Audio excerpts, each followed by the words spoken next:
Assalamualaikum warahmatullahi wabarakatuh. Alhamdulillahilladzi ja'alana bil imani kamilin wa afhamana bi syara'i'id din. Wassalatu wassalamu ala sayyidil mursalin wa ala alihi wa ashabihi ajma'in.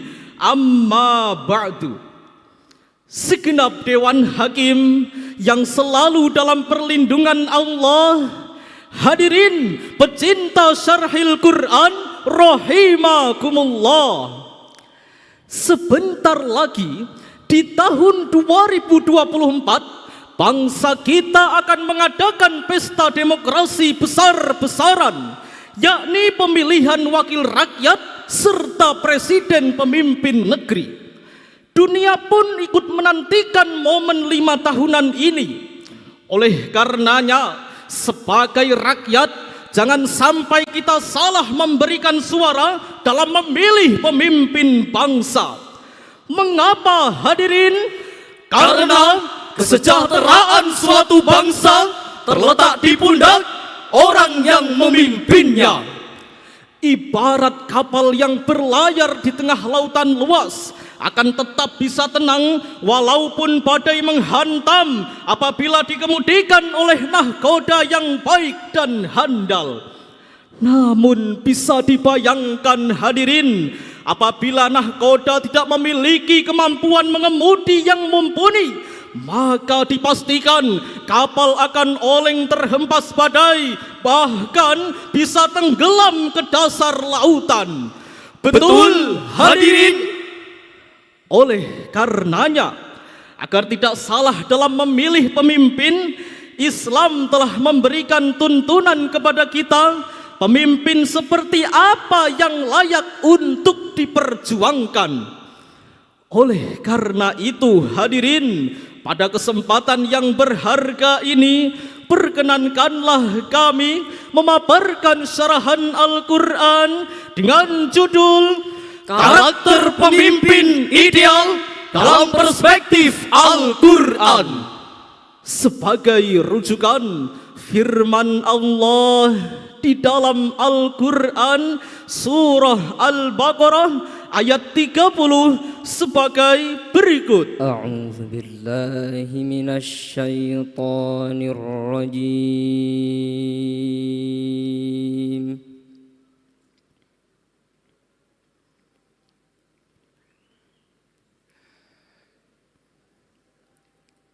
Bismillahirrahmanirrahim.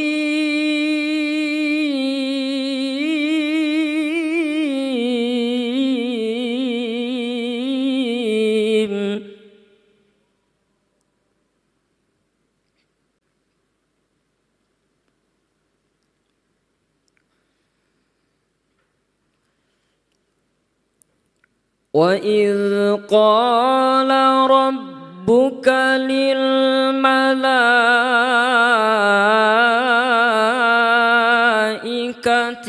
إِنِّي جَاعِلٌ فِي الْأَرْضِ خَلِيفَةً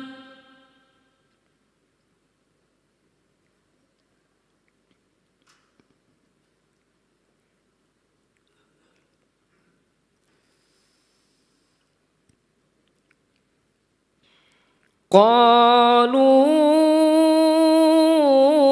أتجعل فيها من يفسد فيها ويسفك الدماء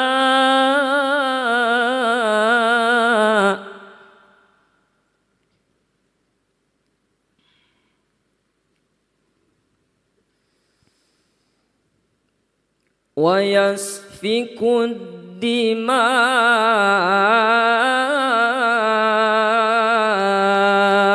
ونحن نسبح بحمدك ونقدس لك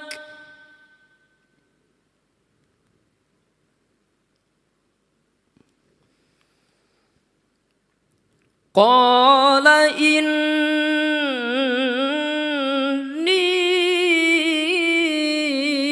أعلم ما لا تعلمون.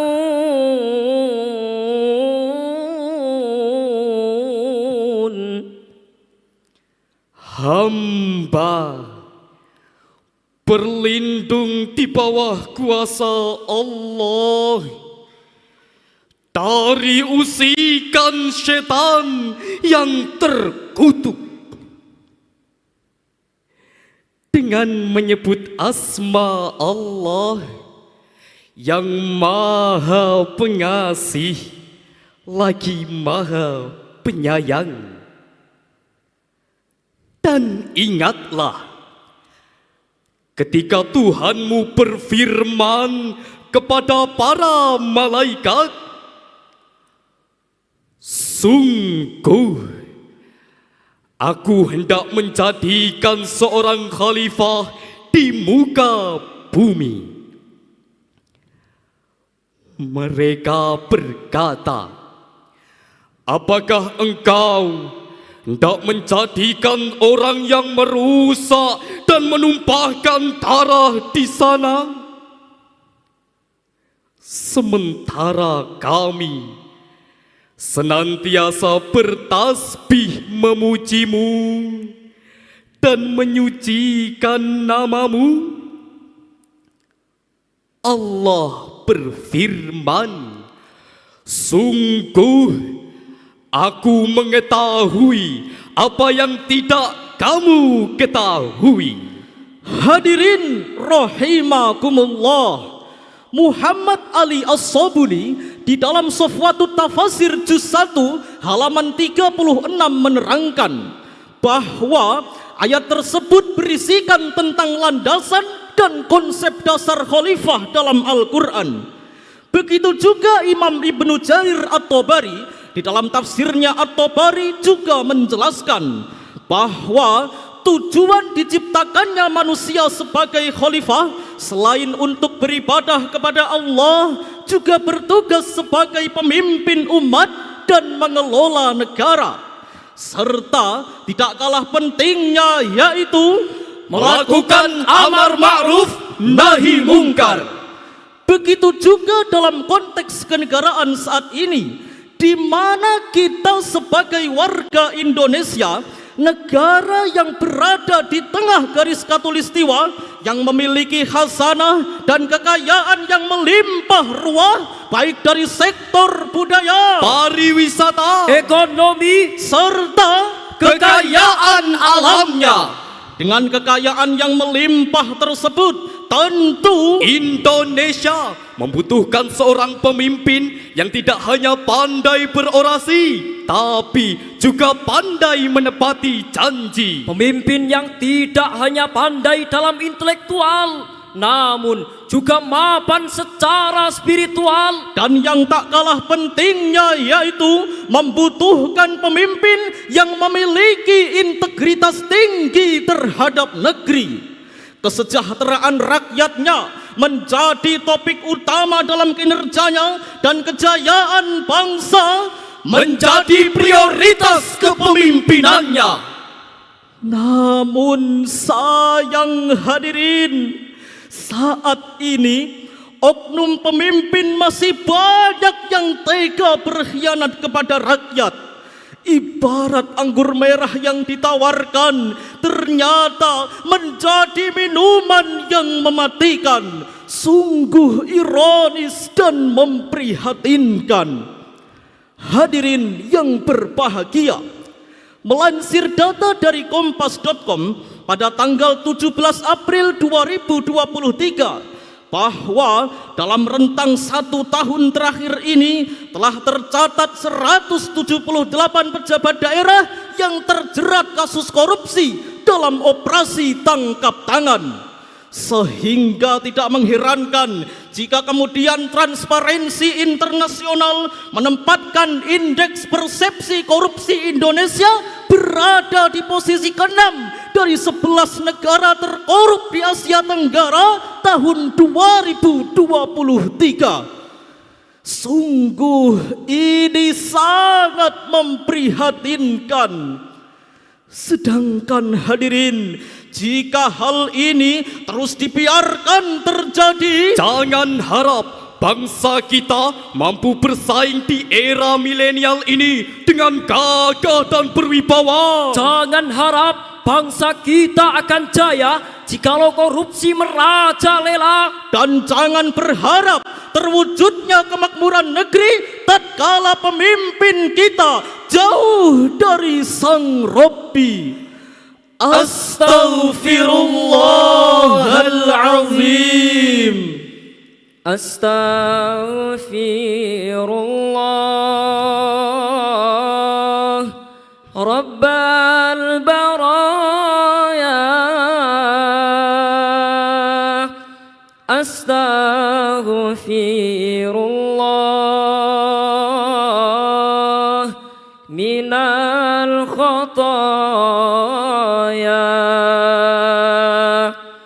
Astaghfirullah Rabbal baraya.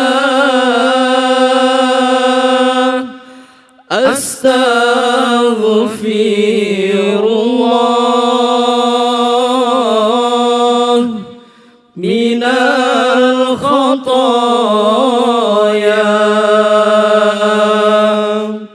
Hadirin rahimakumullah, mari kita coba bertafakur sejenak. Pada era Nabi Musa alaihi salam, hiduplah seorang raja bernama Fir'aun yang memperlakukan rakyatnya secara semena-mena, menjadikan golongan Bani Israel sebagai budaknya, dan menganggap dirinya memiliki kuasa atas segala-galanya. Atas sikapnya tersebut, maka Allah jatuhkan azab kepadanya. Allah hancurkan kerajaannya. Bahkan Allah timpakan keburukan pada akhir hayatnya. Dan apabila para pemimpin bangsa kita memiliki sifat yang sama laksana Fir'aun, Sebagai pemimpin tidak bisa mengemban amanah. Sebagai penguasa tidak bisa memakmurkan bangsa, dan sebagai panutan tidak bisa memberikan tuntunan. Summa fantadhiris sa'ah, tunggulah waktu kehancurannya. Na'udzubillahi min dzalik. Oleh karenanya hadirin, bangsa kita membutuhkan pemimpin yang mampu membawa rakyat dan bangsa menuju jalan yang benar, bukan jalan menuju kezaliman. Sebagaimana yang telah diterangkan oleh Allah di dalam Al-Quran surah Ali Imran ayat 159 sebagai berikut. Fabima rahmatim minallahi linta lahum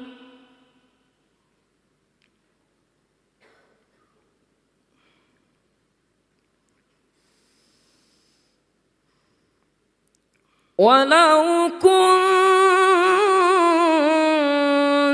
fazzan ghalidhal qalbi lanfaddu min hawlik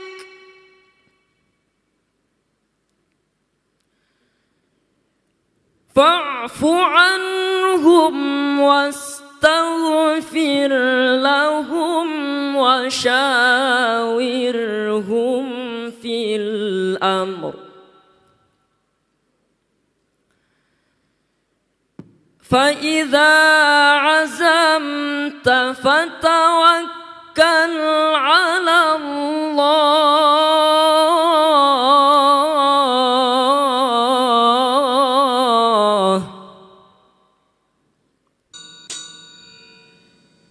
Innallaha yuhibbul mutawakkilin. Shadaqallahul azim.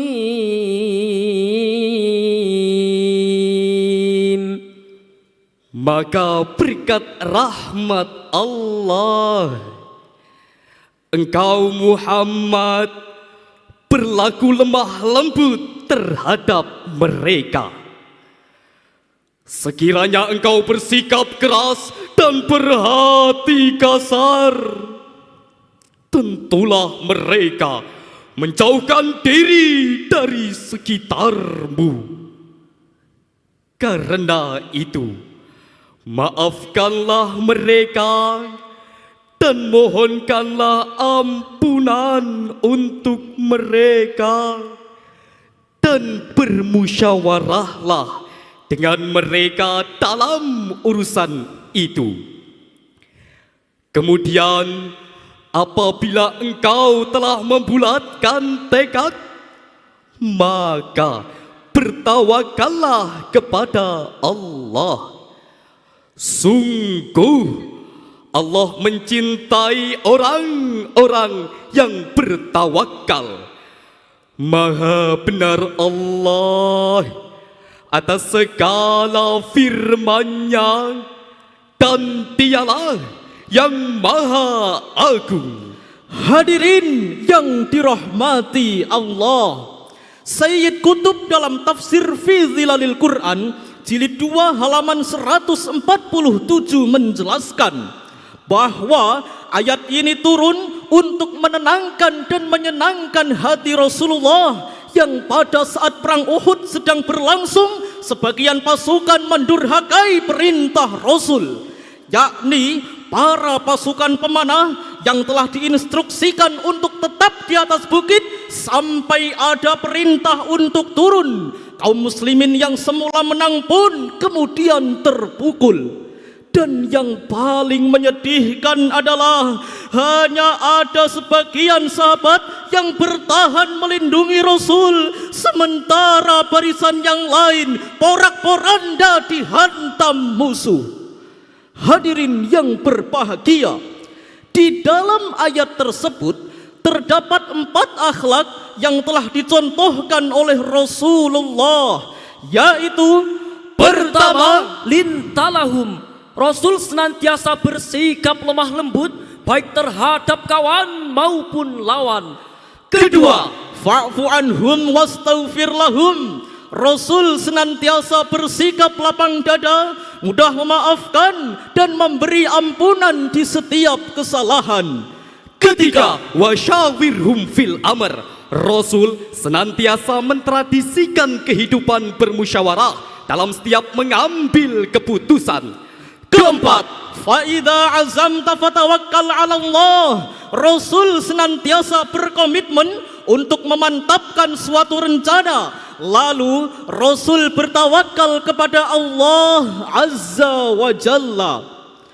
Hadirin rahimakumullah, dari uraian ini dapatlah kita tarik beberapa kesimpulan. Di antaranya, pertama, agar Indonesia memiliki peradaban yang luhur, maka pemimpin-pemimpin kita harus mengambil cara dan strategi dari Rasul. Kedua, menjadikan Al-Quran sebagai pedoman dan petunjuk hidup agar bangsa Indonesia menjadi bangsa yang mujur.